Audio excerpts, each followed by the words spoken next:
Tudo começa quando Zuma decide agir.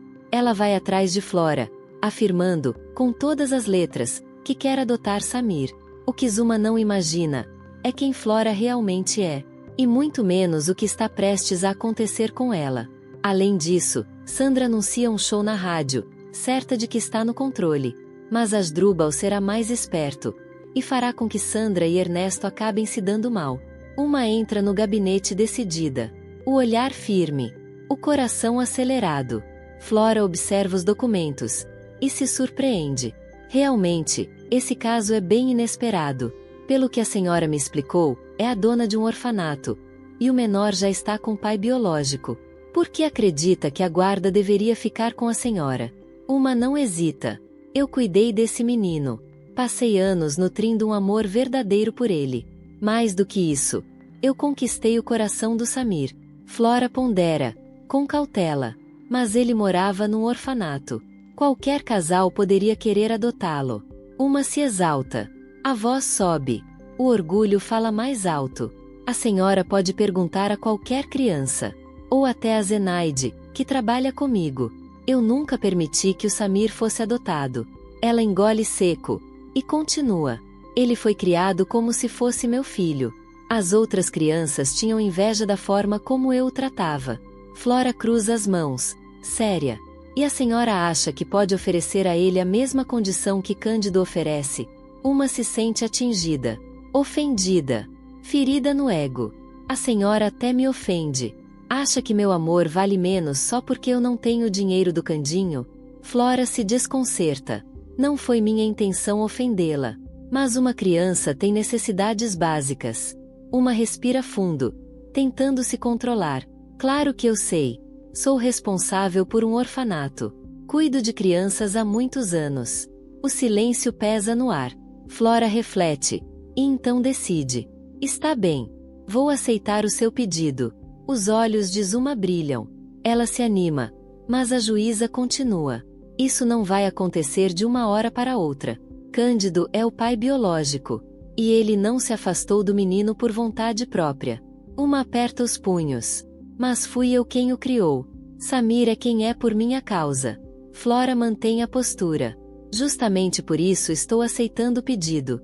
Mas isso não significa que a causa esteja ganha. Haverá uma audiência. Ela é direta. E, para ser sincera, suas chances são mínimas. A não ser que Cândido não se mostre um bom pai. Uma força um sorriso. Finge compreensão. E se retira. Mas assim que fica sozinha, o semblante muda. O olhar se enche de ódio. Se para conseguir a guarda do Samir eu tiver que destruir a reputação do Candinho, então é isso que eu vou fazer. Ela cerra os dentes. Ele destruiu o meu coração.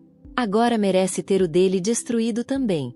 Algum tempo depois, Candinho conversa com Asdrubal e Celso sobre a reunião com a baronesa, sem imaginar que uma guerra silenciosa acaba de ser declarada contra ele. Nervoso, Celso quebra o silêncio. A inquietação transparece no rosto. Você não deve confiar nessa mulher, muito menos aceitar qualquer proposta dela. Candinho franze a testa, confuso. E por que não? Ela parece ser uma boa mulher. Celso solta uma risada curta, debochada, cheia de desconfiança. Asdrubal percebe na hora. Que reação foi essa? Você conhece a baronesa tão bem assim para duvidar da índole dela? Celso engole em seco. Hesita, mas responde. Não é bem isso. Ela comprou a minha casa. Mas é casada com o Ernesto. E só isso já é motivo suficiente para não confiar nela. Candinho abaixa o olhar, pensativo. Você tem razão. Eu nem sei se ela sabe da história do Bigodim. Celso interrompe, firme. Sabe? Ela sabe de tudo. Eu mesmo contei. A Dita e a Estela também. A baronesa não é nada ingênua. Mesmo assim, Candinho insiste. A fé ainda fala mais alto. Mas eu acredito que ela quer fazer uma boa ação. Celso respira fundo. Tenta não perder a paciência. Existem muitas formas de fazer uma boa ação. Me escuta, Candinho. O Ernesto já declarou várias vezes que quer se vingar de você. A esposa dele querer comprar a fábrica. E até a sua mansão. Isso não é coincidência. Asdrúbal arregala os olhos. Eu não tinha pensado por esse lado. Será que o Ernesto está manipulando a esposa para algum plano? Candinho suspira. Eu não sei. Mas vou pensar com calma. Não vou aceitar nada sem conversar com vocês. Celso sente um alívio imediato. Pelo menos, ganhou tempo. Mais tarde, Celso aparece na casa de Sandra. Ela o recebe com impaciência. O que você quer dessa vez? Irritado, Celso explode. O que você foi fazer na casa do Candinho? Enlouqueceu de vez. E se ele te reconhece? Sandra revira os olhos. Desdenhosa. Ah, pelo amor de Deus. Se o Candinho não foi capaz de reconhecer o próprio filho vivendo debaixo do teto dele, você acha mesmo que ia me reconhecer? A não ser que a titia volte para assombrá-lo. Ele nunca vai desconfiar de nada. Celso aperta o maxilar. Mesmo assim, eu tinha te proibido de fazer negócio com ele. Sandra ri. Um riso venenoso. E desde quando você está em posição de me exigir alguma coisa? O Candinho encontrou o filho. Mas ainda não sabe que você sempre soube onde ele estava. Celso se aproxima lentamente. O olhar fica duro. A ameaça é clara. Você tem muito mais a perder do que eu. Acha que está segura, vivendo essa vida de luxo. Mas basta uma denúncia minha. Ele se inclina, sussurrando com frieza. Para você voltar direto pro chilindró sujo. De onde nunca deveria ter saído. Sandra engole seco. O sorriso some. E o clima entre os dois fica pesado, deixando claro que essa guerra está longe de acabar. Furiosa, Sandra rebate sem hesitar. O olhar afiado. A voz cortante. Não queira medir forças comigo, Celso. Até hoje eu não fiz nada contra você. Só porque é meu irmãozinho. Ela se aproxima. Baixa o tom. Perigosa. Mas eu posso acabar com você antes mesmo de chegar na delegacia. Antes de tentar me denunciar. Celso engole em seco. Sente o peso da ameaça. Mas reage. Quer saber? Continue com essas negociações. Eu confio que o Candinho vai descobrir quem você realmente é. Ele respira fundo. Decidido. E quando isso acontecer, eu vou esquecer que tenho uma irmã. Sandra ergue o queixo. Orgulhosa. Convicta demais. Você já deveria ter esquecido. Porque, se não se lembra, eu sou a baronesa de Champs. E nada vai conseguir me derrotar. O que Sandra nem imagina é que um pequeno detalhe começa a ameaçar tudo que ela construiu. No dia seguinte, o clima no orfanato é pesado. As crianças reclamam do café da manhã. Olhares tristes. Copos quase vazios. Uma tenta parecer firme. É só isso que temos. Café ralo. Pão amanhecido. E ainda agradeçam a Deus por terem o que comer. As crianças saem para a escola. A porta se fecha. E então, uma desaba. Ela cai no sofá. As lágrimas vêm sem controle. Zenaide se aproxima com cuidado. Não fique assim, patroinha. A gente ainda vai encontrar uma solução. Uma chora mais forte. Depois que o Samir se foi, essa casa ficou sem luz. E ainda perdi a ajuda do céu. Ela respira com dificuldade. Eu cheguei ao fundo do poço. As crianças estão me odiando. Zenaide segura a mão dela. Não seja tão dura consigo mesma. A senhora ainda não pensou direito em como dar a volta por cima. De repente, os olhos de Zuma se arregalam. Uma ideia surge. Clara. Perigosa. É verdade. Você tem razão. Ela seca o rosto. Eu preciso de ajuda. E eu acho que sei exatamente quem pode me ajudar. Enquanto isso, Ernesto conversa com Sandra sobre os próximos passos na rádio. Ele finge interesse. Ela finge normalidade. E falando nisso, diz Sandra, casual. Quero que você coloque a Dita na programação. Quero um show ao vivo. Ernesto cai na risada. Você só pode estar brincando. O sorriso dele some aos poucos. Sem perceber que essa decisão pode sair muito mais caro do que imagina. Eu nunca vou deixar que ela faça parte da programação da minha rádio. A resposta de Ernesto é seca. Definitiva. Sandra não se abala. Não, eu não estou brincando. A Dita vai fazer um show. E isso não é um pedido. Ernesto franze a testa. Desconfiado. Por que você está tão interessada nessa Dita? Isso é algum tipo de redenção? Mudou de lado, como Celso. Sandra revira os olhos. Impaciente. É claro que não. Esse show não é para ajudar a Dita. Ela se inclina levemente. A voz baixa, venenosa. É para acabar com a reputação dela. E destruindo a reputação dessa caipira. Eu destruo a do Candinho. Ela sorri, calculista.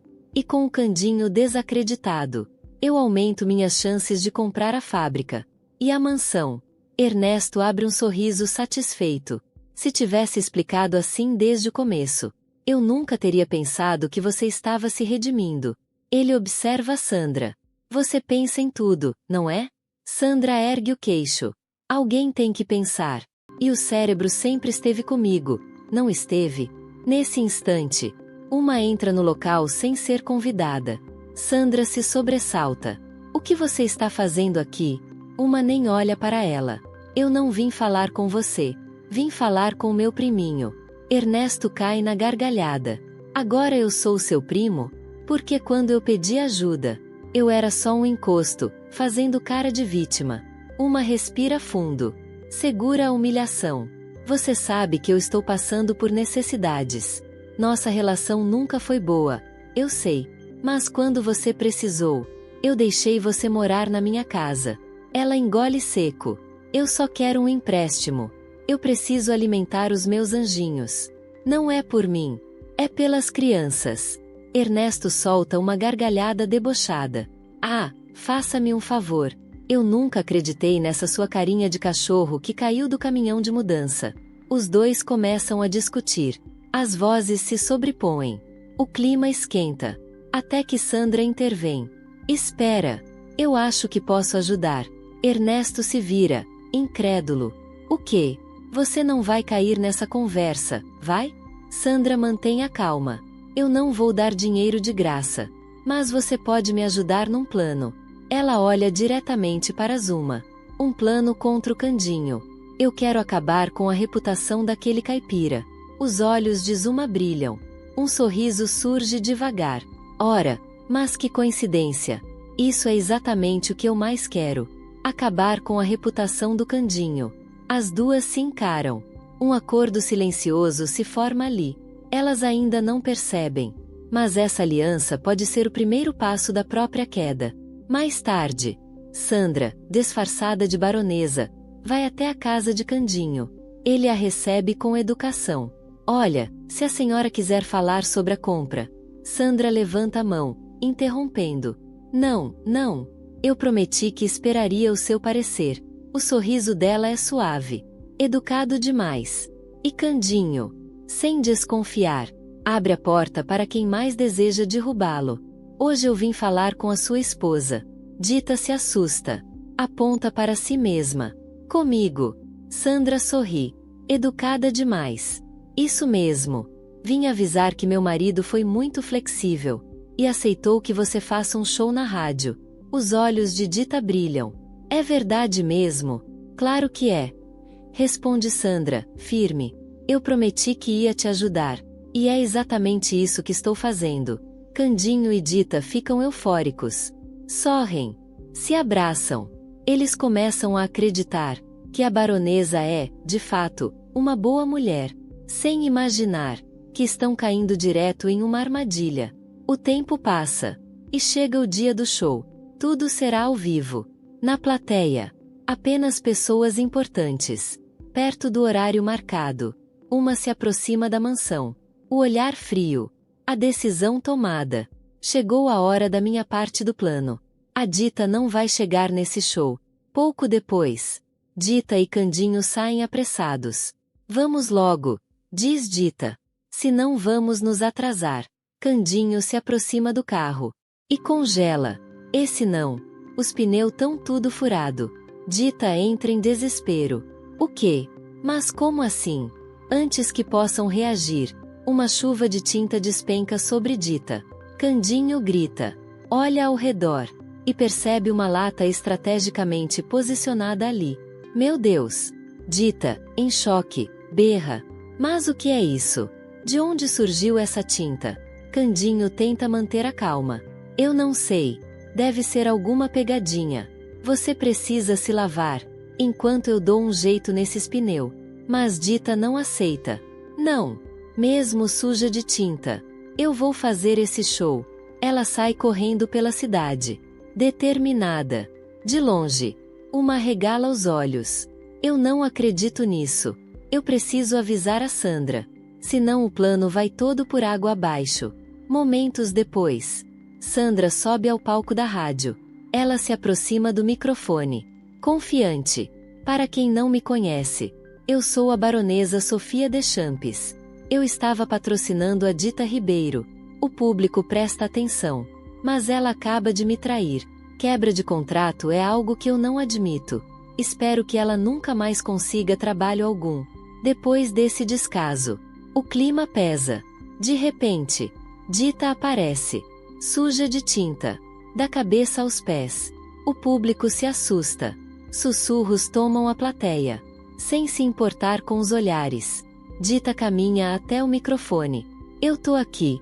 E eu vou fazer o meu show. Sandra entra em choque. Mas o que é isso? Você não pode cantar assim. Dita rebate na hora. Vocês querem ouvir minha voz? Ou julgar a minha aparência? Porque eu sou cantora. Não sou modelo. Nesse instante, uma surge. Não acreditem nessa mulher. O público se volta para ela. Dita Ribeiro pode até ter uma voz que encanta. Mas a índole dela assusta. Ela aponta para Dita. Ela está suja de tinta porque quis impedir uma reforma no orfanato. Dita fica confusa. Como é que é? Uma não récua. É isso mesmo. Depois que descobriu que o Samir é filho do marido dela, a Dita quer acabar com o orfanato. O silêncio cai sobre o estúdio. E o escândalo está oficialmente armado. Graças a ela. Grita Zuma, dramática. Os meus anjinhos estão passando fome. Antes que Dita consiga reagir, Ernesto aparece. Isso é verdade. Ele confirma, sem hesitar. Eu estava ajudando minha prima na reforma do orfanato. Foi triste ver essa mulher falando horrores para aquelas crianças. O estúdio entra em choque. A plateia se agita. E do outro lado do rádio, os ouvintes ficam ainda mais tensos. Eles não veem nada, mas ouvem tudo. Para quem escuta, é como um tribunal ao vivo. Dita sente o chão sumir sob seus pés. A reputação dela está sendo esmagada. Segundo após segundo. Fora de si, ela tenta avançar em Zuma. Você tá mentindo. Mas no meio do impulso, Dita tropeça. Perde o equilíbrio. E cai. Bem em cima de Sandra. No desespero de se segurar, Dita puxa a peruca da aliada. Então, tudo vem à tona. Os cabelos loiros aparecem. Sem disfarce. Sem mentira. O estúdio congela. Dita arregala os olhos. Sandra, você tá viva? Sandra entra em pânico. Tenta esconder o cabelo. Mas já é tarde. Dita começa a ligar os pontos. Então quer dizer que foi tudo um plano. Não tinha show nenhum. A Zuma te ajudou. Ela jogou tinta em mim de propósito. A verdade ecoa pelo estúdio. Pelo rádio. Pela cidade inteira. Nesse instante, Candinho chega. E não vem sozinho. A polícia entra com ele. Ele havia ouvido as acusações contra Dita. Mas encontra algo muito pior. Sua maior inimiga. Está viva. E quase conseguiu colocar as mãos. Na fábrica. E na mansão. O clima explode. As revelações. As acusações. A discussão ao vivo. Tudo deixa a cidade empolvorosa. A audiência da rádio dispara. Nunca se ouviu tanto aquele programa. O desmascaramento dos vilões. Vira assunto em cada esquina.